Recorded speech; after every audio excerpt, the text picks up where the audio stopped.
आज हम लोग बात करेंगे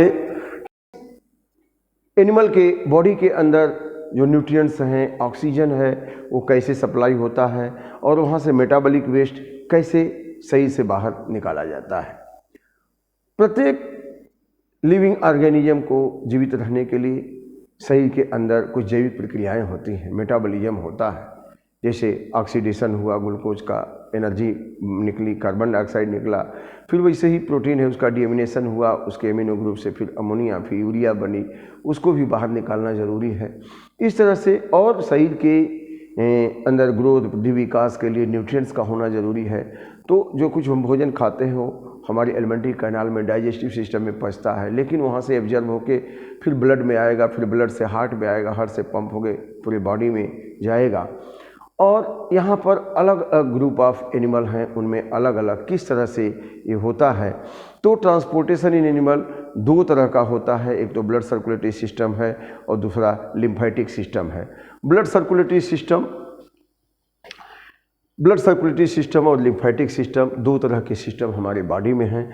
ब्लड सर्कुलेटरी सिस्टम ब्लड को आर्टरीज, वेन्स और कैपिलरीज मिला करके through blood vessels it is transported to different part of body and heart is pumping organ, वो पंप करता है ब्लड को डिफरेंट पार्ट ऑफ बॉडी में और वहाँ से जाके टिश्यू में एक्सचेंज ऑफ गैस होगी, फिर मेटाबॉलिक वेस्ट को लेकर के, कार्बन डाइऑक्साइड को लेकर के फिर वो वापस आता है हार्ट में, फिर लंग्स में जाएगा पंप करके, फिर वहाँ ऑक्सीजनेशन होगा, पुनः हार्ट में जाएगा, फिर पंप होकर पूरे बॉडी में आएगा।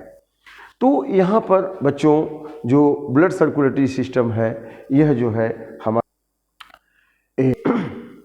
जो ब्लड सर्कुलेटरी सिस्टम है अलग अलग एनिमल्स में अलग अलग विधि से होता है। जैसे कुछ लोअर ग्रेड एनिमल हैं, जैसे जो है काकरोच है, काकरोच में, आर्थ्रोपोड्स में ओपन ब्लड सर्कुलेटरी सिस्टम होगा, मोलस्क्स में, स्नेल वगैरह में ओपन ब्लड सर्कुलेटरी सिस्टम होगा, लेकिन जो बाकी हैं, अर्थवर्म है, बाकी डेवलप्ड एनिमल हैं, उनमें क्लोज ब्लड सर्कुलेटरी सिस्टम होता है। तो यहाँ देखते हैं यह open blood circulatory system. Open blood circulatory system का मतलब कि blood is present in sinuses. यहाँ 3 साइनसेस हैं, आप देख सकते हैं। यहाँ पे पेरी विसरल साइनस है, ये पेरी न्यूरल साइनस है, ये पेरी कार्डियल साइनस है। पेरी कार्डियल साइनस में 13 ट्यूबुलर हार्ट हैं और यहाँ पे पेरी विसरल साइनस में यह क्या है, यह जो है एलिमेंट्री कैनाल है, और पेरी न्यूरल साइनस में यह क्या है, नर्व कार्ड है। तो ये काकरोच का डायग्राम है। इसमें जो है ये हार्ट से ट्यूबुलर हार्ट से ब्लड पंप होकर के ये सीधे पोस्टीरियर साइड से इंटीरियर साइड हेड रीजन को आया और यहाँ चेंबर में ही, साइनस में ही आकर के यहाँ पे जो है पेरी न्यूरल साइनस को आया, यहाँ पे जगह जगह पोर्स हैं, फिर पेरी विसरल साइनस को आएगा। तो सारे ऑर्गन इस जो चेंबर में बिल्कुल बात कर रहे हैं, स्नान कर रहे हैं, एक्सचेंज कर रहे हैं डायरेक्टली। कोई यहाँ ब्लड कैपिलरी अलग से नहीं है। ब्लड इनका हीमोलिम्फ कलरलेस होता है, उसमें आरबीसी नहीं होता, डब्ल्यूबीसी तो होते हैं लेकिन आरबीसी नहीं होता। और यहाँ पे ट्रैकिया से ये सांस लेते हैं तो ऑक्सीजन आ जाती है, वो जा कर के डिफ्यूज हो गई टिश्यू फ्लूइड में, यहाँ पे लिम्फ में, हीमोलिम्फ में। जब ऑक्सीजन हीमोलिम्फ में आ गई तो एक्सचेंज हो जाता है और वहाँ से टिश्यू में आ जाता है, लेकिन कोई ब्लड कैपिलरी नहीं है। सारे ऑर्गन उसी इनके हीमोलिम्फ में, ब्लड में ही वो डायरेक्ट पड़े हुए हैं, उसी से एक्सचेंज करते हैं। इसलिए इस तरह के ब्लड सर्कुलेटरी सिस्टम को ओपन ब्लड सर्कुलेटरी सिस्टम कहते हैं। In open blood circulatory system blood is present in blood sinuses in which visceral organ are in direct contact of the blood. ये जो विसरल ऑर्गन है, heart ही और alimentary canal है, ये neuron, nerve card है, सब डायरेक्ट ब्लड के कांटेक्ट में है फॉर एक्सचेंज ऑफ गैसेस। सो इस तरह का जो सर्कुलेशन है, ओपन ब्लड सर्कुलेशन है, आर्थ्रोपोड्स में, इंसेक्ट्स में, बटरफ्लाई में और मोलस्क में, पाइला वगैरह में इसमें होता है। इसके बाद हम देखते हैं बच्चों next close circulatory system. Close circulatory system में क्या है कि blood is transporting through a closed vessel. यहाँ हार्ट ने ब्लड को पंप किया, ब्लड कहाँ गया, पंप करके अपर पार्ट ऑफ बॉडी गया, फिर लोअर पार्ट ऑफ बॉडी आया, यहाँ कैपिलरी से डिफ्यूज हुआ, सारा ऑक्सीजन, ग्लूकोज, एमाइनो एसिड ये टिश्यू में आ गए और यहाँ से कार्बन डाइऑक्साइड फिर ब्लड में आया और डीऑक्सीनेटेड ब्लड फिर कलेक्ट होके कहाँ आएगा, फिर से हार्ट में आएगा, हार्ट से पंप करके फिर जो है कहाँ जाएगा, ये जो है लंग्स में आएगा और लंग्स से फिर आ जाएगा कहाँ, हार्ट में और हार्ट से फिर पंप करके डिफरेंट पार्ट ऑफ बॉडी में जाएगा। यहाँ ब्लड जो है किसी भी आर्गन के डायरेक्ट संपर्क में नहीं है। ब्लड हार्ट से पंप हुआ, पंप होकर के कहाँ गया, upper and lower part of body, वहाँ से कैपिलरी में आया, कैपिलरी से फिर डायरेक्शन में वेन में आया, वेन से वेना के बाद देन अगेन हार्ट से लंग्स में, फिर प्यूरिफाई होकर के फिर जो है पूरे बॉडी को जा रहा है। तो आर्टरी, वेन और कैपिलरी के द्वारा ये ब्लड का ट्रांसपोर्टेशन हो रहा है, इसीलिए इसको क्लोज ब्लड सर्कुलेटरी सिस्टम कहते हैं। और यह अर्थवर्म में, इसके बाद ऊपर के जितने एनिमल्स हैं, फिशेस, एम्फीबियंस, रेप्टाइल्स है, बर्ड्स एंड मैमल्स हैं, सारे में जो है यह जो है क्लोज सर्कुलेटरी सिस्टम होता है। अब इसके बाद human heart is made up of cardiac muscle fibre. हमारा जो हार्ट होता है, हमारा हार्ट कहाँ है, in the thoracic chamber. Thoracic chamber में लंग्स के बीच में जो स्पेस है, उस size of heart is the size of fist.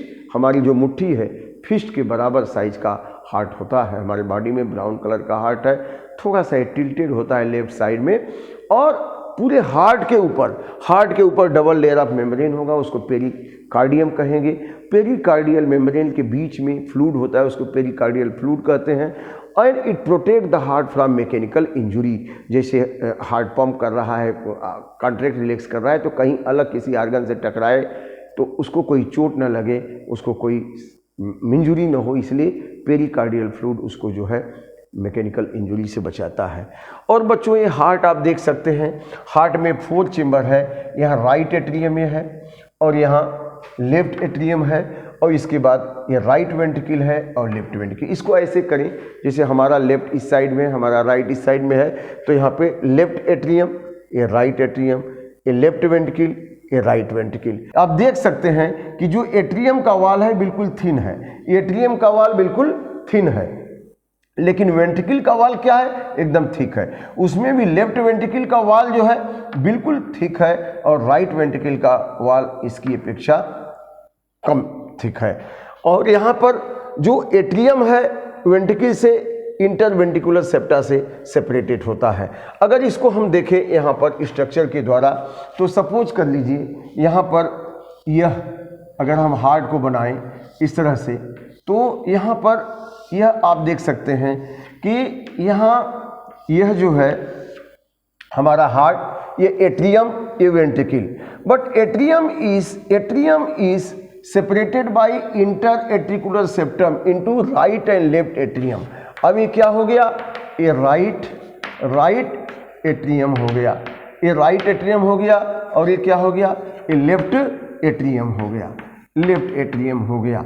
लेकिन एट्रियम और वेंट्रिकल किससे सेपरेटेड है, एट्रियोवेंट्रिकुलर सेप्टा के द्वारा।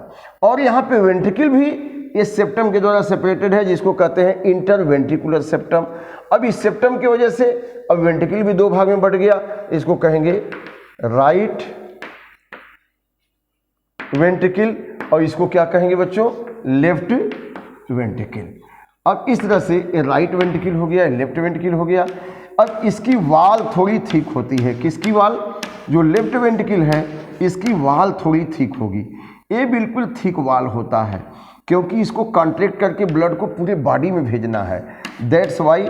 और यहाँ पे थोड़ा पॉइंटेड होता है यह, लेकिन यह इसकी वाल जो है राइट वेंट्रिकल की थोड़ी कम थिक होती है, राइट वेंट्रिकल की वाल थोड़ी कम थिक होगी, और इसकी, लेकिन एट्रियम की तो एकदम पतली। और यहाँ पर यह राइट एट्रियम, लेफ्ट एट्रियम, जैसा कि हमने आपको दिखाया, राइट एट्रियम, लेफ्ट एट्रियम, यहाँ राइट वेंट्रिकल, लेफ्ट वेंट्रिकल, तो right atrium, left atrium, right ventricle, left ventricle, और दोनों के बीच में सेप्टम लगा हुआ है।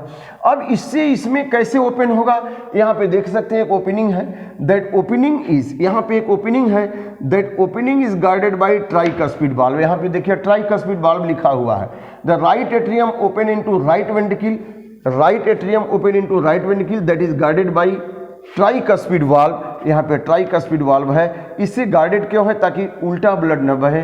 ऐसे ही देखिए left atrium open into left ventricle and that is open through one opening and that opening is guided by bicuspid valve. तो यहाँ पे बच्चों ये ट्राइकस्पिड वाल्व हो गया, ये क्या हो गया, ट्राइकस्पिड वाल्व, और ये क्या हो गया, बाइकस्पिड वाल्व, बाइकस्पिड वाल्व। ये ट्राइकस्पिड वाल्व होगा, बाइकस्पिड वाल्व हो गया। अब इसके बाद यहाँ आप देख सकते हैं शरीर के अपर पार्ट ऑफ बॉडी से इंटीरियर वेना केवा से ब्लड आ रहा है यहाँ, और शरीर के लोअर पार्ट ऑफ बॉडी से भी ब्लड आएगा, लोअर पार्ट ऑफ बॉडी से भी ब्लड आएगा, पोस्टीरियर वेना केवा से भी ब्लड आएगा। तो शरीर के लोअर पार्ट ऑफ बॉडी से अपर यहाँ आया, और यहाँ राइट एट्रियम में ये इंटीरियर वेना केवा क्या है, इंटीरियर वेना केवा, और ये क्या है, posterior vena cava, posterior vena cava. अब ये दोनों यहाँ पे देख सकते हैं, यहाँ पोस्टीरियर को इंफीरियर वेना केवा कहा जाता है और सुपीरियर को एंटीरियर वेना केवा कहा जाता है। ये शरीर के ऊपरी हिस्से से ब्लड ला रही है राइट एट्रियम में, ये शरीर के निचले हिस्से से, लेकिन अंदर अंदर आके खुलेगी यही, तो इसीलिए हमने एक ही जगह दिखाया। और यहाँ ओपन हुआ और ब्लड जब आया यहाँ, तो ब्लड कहाँ आएगा, ये ओपनिंग है जो यह ट्राइकस्पिड वाल्व से होते हुए ब्लड यहाँ आ गया। लेकिन यहाँ से फिर क्या होगा, यहीं पे क्या है देखिए, आप देख सकते हैं यह जो राइट वेंट्रिकल में ब्लड आया, यहाँ पंप करके कहाँ जा रहा है, ये पंप करके कहाँ जा रहा है, यहाँ पे जा रहा है पल्मोनरी आर्टरी में, पल्मोनरी आर्टरी से होकर के लंग्स में जाएगा। देख सकते हैं यहाँ राइट एट्रियम से राइट वेंट्रिकल में आया और यहाँ से जाएगा कहाँ, पल्मोनरी आर्टरी से होते हुए लंग्स में।